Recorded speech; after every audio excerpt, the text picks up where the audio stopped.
ஆன்மீக பயணம் ரொம்ப முக்கியத்துவம் வாய்ந்ததா தெரியுது இந்த காலகட்டத்தில். சார் உங்களுடைய முதல் ஆன்மீக பயணமோ இப்போ போயிட்டு இருக்க ஆன்மீக பயணமோ உங்களுக்கு எந்த மாதிரியான ஃபீல் கிரியேட் பண்ணுது? மைக் வாயில வாங்க, பின்னாடி இருப்பா, கொஞ்சம் பின்னாடி வாங்க, எல்லாம் பின்னாடி வாங்க.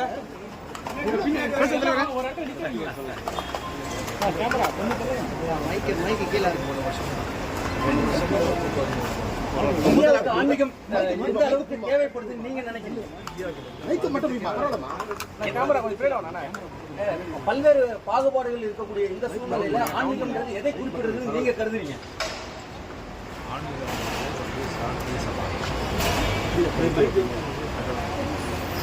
ஒரு புது இந்தியா பிறக்கும் நினைக்கிறீங்களா இந்த உங்களோட ஆன்மீக பயணத்துக்கு பிறகு?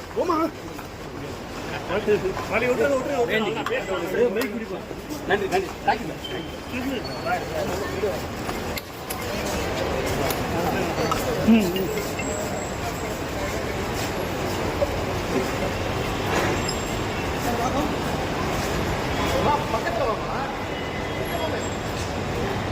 போடுறீங்க, இருங்க எல்லாரும் இருங்க.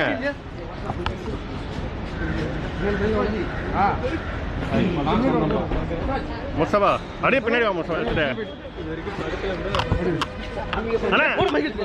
எந்த அளவுக்கு ஆன்மீக பயணம் உங்களுக்கு ரொம்ப முக்கியத்துவம் வாய்ந்ததா தெரியுது இந்த காலகட்டத்தில்? ரொம்ப முக்கியம். சார் உங்களுடைய முதல் ஆன்மீக பயணமோ இப்போ போயிட்டு இருக்க ஆன்மீக பயணமோ உங்களுக்கு எந்த மாதிரியான ஃபீல் கிரியேட் பண்ணுது? மைக் பின்னாடி இருப்பா, பின்னாடி வாங்க.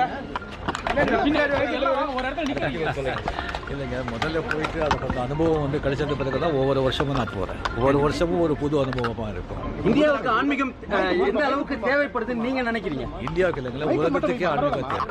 உலகத்துக்கே ஆன்மீகம் தேவை. பல்வேறு பாகுபாடுகள் இருக்கக்கூடிய இந்த சூழ்நிலையில ஆன்மீகம்ன்றது எதை குறிப்பிடுறதுன்னு நீங்க கருதுறீங்க? ஆன்மீகங்கிறது வந்து சாந்தி, சமாதானம், ஓகே, கடவுள் நம்பிக்கை. தேங்க்யூ. ஒரு புது இந்தியா பிறக்கும் நினைக்கிறீங்களா இந்த உங்களோட ஆன்மீக பயணத்துக்கு பிறகு?